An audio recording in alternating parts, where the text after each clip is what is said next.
This is Gerardo Del Real with Resource Stock Digest. Joining me today is co-owner of Resource Stock Digest, co-owner and publisher of Digest Publishing, entrepreneur, colleague, world-famous friend, Mr. Nick Hodge. Nick, it's great to have you on. It's been a bit. How are you? Gerardo, it's good to be speaking to you in a different format. It's typically a bizarro world, and I feel like we're going to be a bit more streamlined with this interview. I feel like that means I should behave myself, so duly noted, sir. Let's get right into it. We are on the verge of a Fed announcement, which, is going to be what it is. I gotta get your take on the overall indices because, frankly, you were very, very ahead of the curve in several instances. One, your energy call over a year and a half ago was absolutely spot on when the talking heads and the experts were, head in the sand, right? Two, you were really ahead of the curve when it came to taking a stronger cash position and hedging against the overall indices pulling back. You called for a 20-25% sell-off. It's materialized exactly as you predicted. And so I want to get your take on the overall indices before I get your take on the resource space, which is my bread and butter, but of course you're heavily involved in. What are you seeing next? Sort of like broken clocks, blind squirrels stumble into nuts every once in a while. So those were two nice things to have happen after I said they were going to happen. The energy call was great. And in fact, if I could be a bit self-deprecatory, probably sold a bit too early. In fact, energy continues to be one of the, if not the best performing sector in the S&P. And so it was good to ride energy up and to not be in the other sectors. Let's talk about the other sectors because moving broadly into the S&P for 2022, it's now down some 12 or 13%. And in fact, if you were to wheel your little mouse wheel on the chart and scroll out to a year, you would see that the S&P is now in fact negative for the past 12 months. If you look at sectors of the S&P, nothing is working. I just said that energy is the best performing. I believe the only other sector of the S&P that's up for the year is consumer staples. It's incredibly defensive out there, as you and I have been talking about in various formats for a couple of months now. So at the risk of sounding like a broken record, I'll tell you that earnings growth as well as economic growth are slowing and are slated to continue slowing for the next quarter. And so while we're just now approaching a bear market for the S&P, we're in a bear market for the NASDAQ. At the risk of sounding perma-bearish or doom and gloomish, I fear that the economy could slow for longer and the stock market could go down even further. The S&P would have to fall some 25% just to get down to where it was before the COVID crash in early 2020. And then if you got to the COVID lows, you would see another 50% haircut in the S&P. From here, we haven't even talked about the Fed yet, which just said they were going to raise interest rates by another 0.5%. So while that sounds really scary and boogeyman-ish, we're now at the grand high rate of 1% on the federal funds rate. And things are already starting to break. We haven't mentioned the bond market, but already you see growth slowing and stocks falling, and the Fed seems content to let it go that direction. And so as an investor or as an individual, you need to take precautions or have taken precautions to counteract what's going on. Specifically, that would have been getting out of the broader indices in December or January and positioning defensively with a large portion of cash, much larger than you would have in a bull market, as well as owning some precious metals. And we've done well with that strategy so far this year, losing 0% or in fact up, while the S&P is, like I said, down 12%. Well said. Breaking news, the Fed has decided to hike rates 50 basis point. That's the largest rate hike since the year 2000. Interestingly enough, gold is up. The overall indices are still higher. Energy is surging up another 5%. That's oil specifically. And the dollar remains firmly above the 103 level. We know that the markets are forward looking, Nick. And, I've been on record saying I don't believe the Fed is going to be able to get off however many rate hikes they are prognosticating, 9 or 8 or 7 or 6 or 5. I'd be very surprised if they made it past 2 or 3. Whether or not I'm right, you mentioned being correct on calls from the past. How should people be positioning? And you touched on it briefly just now, but how should people be positioning here moving forward? Because there's plenty of ways to still make money in the market. It's the S&P and the NASDAQ that are down. You and I have had a phenomenal year. Yeah, there's a couple of different ways you can position. I talked about the precious metals, and there's a lot of ways to do that. We don't have to drill all the way down through physical, paper physical, and large miners.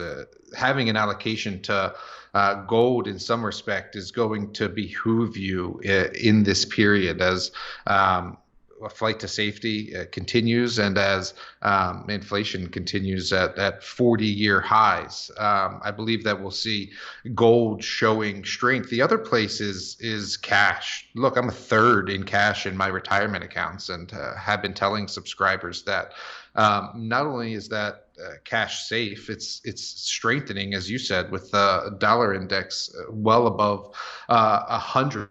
And so quality staples, quality dividend paying staples have been one place. Tobacco stocks is a place that we've had some success over the past 3 months.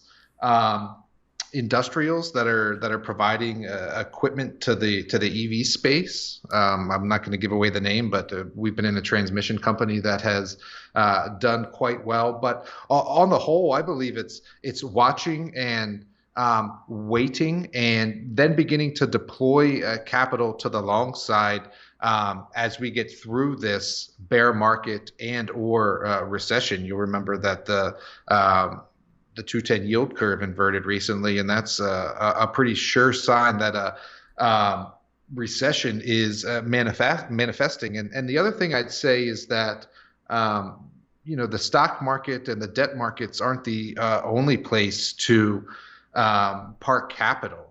You're aware, I bought a house a couple of months ago. In fact, almost exactly 2 months ago. That home has appreciated 10% in value in the past 2 months, according to a popular home estimation website. And so I understand that home affordability has gone down as interest rates have crept up, but home prices on the whole haven't seemed to follow along that trajectory yet. And so all the dollars in the system, despite the Fed's hawkish stance now, all the dollars that were printed over the past 12 years are still in the system and have to go somewhere. And right now it looks like home prices and precious metals. I absolutely agree with everything you just said. And I just want to be absolutely clear for everyone out there. That's 10% in the past 2 months, not year over year, correct? That's correct.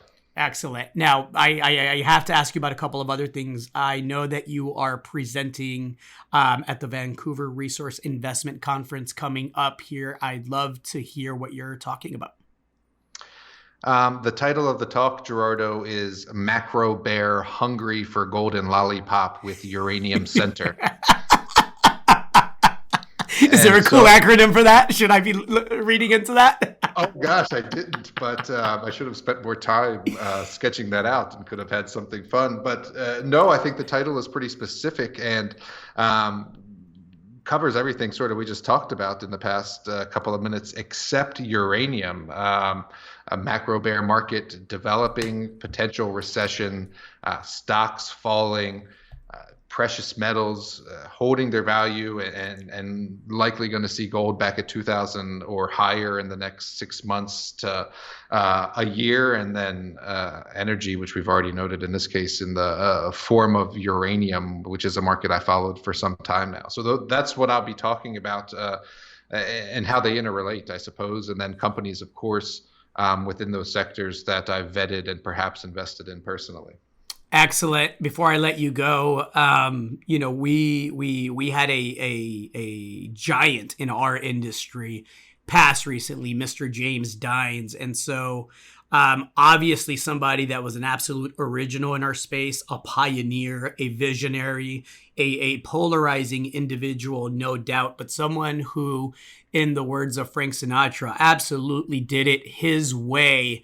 So obviously, condolences to all of his loved ones and people that cared about him. And I know, we had the good fortune to spend some time with him, and you had the privilege and the honor of helping publish his letter and his guidance for quite some time. And with that, I think you have an announcement that I want to congratulate you on, and one that I think is absolutely well deserved. You care to share, Nick? Sure.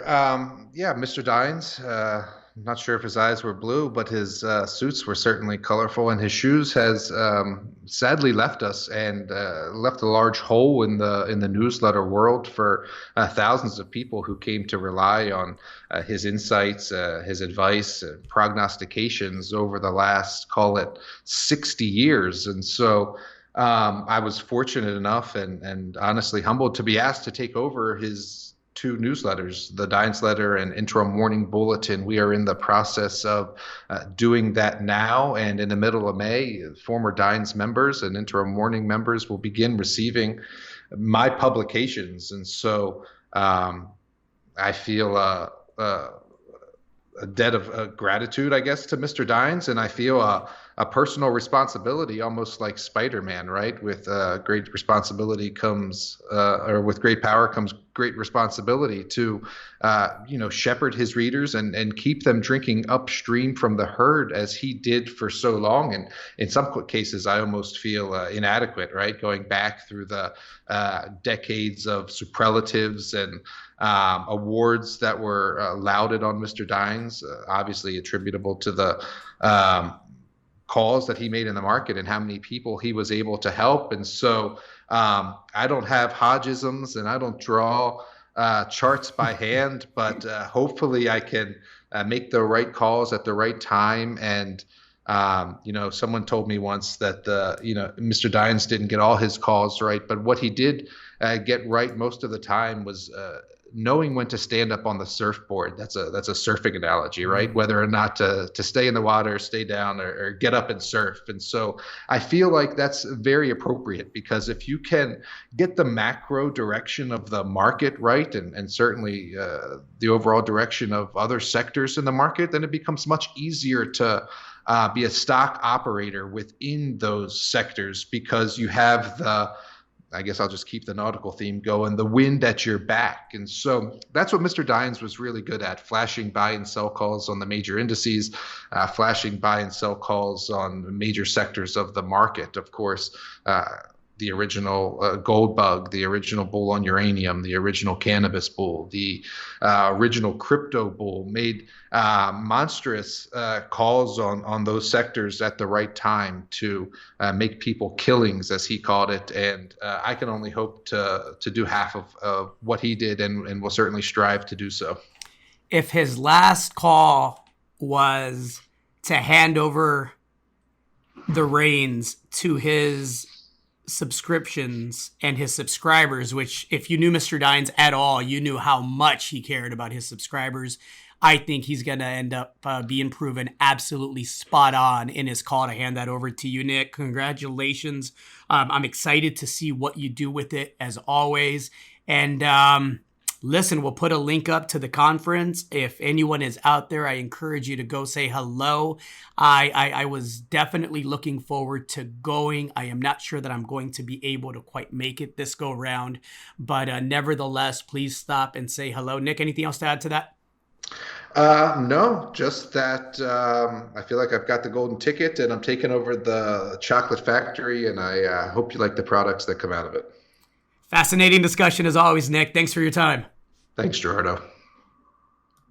Hey everybody, Gerardo Del Real here. If you're enjoying the content that you just saw, you can let us know in 3 simple steps. Hit the like button, hit the subscribe button, and please share across your network and on social media. Take care, everybody.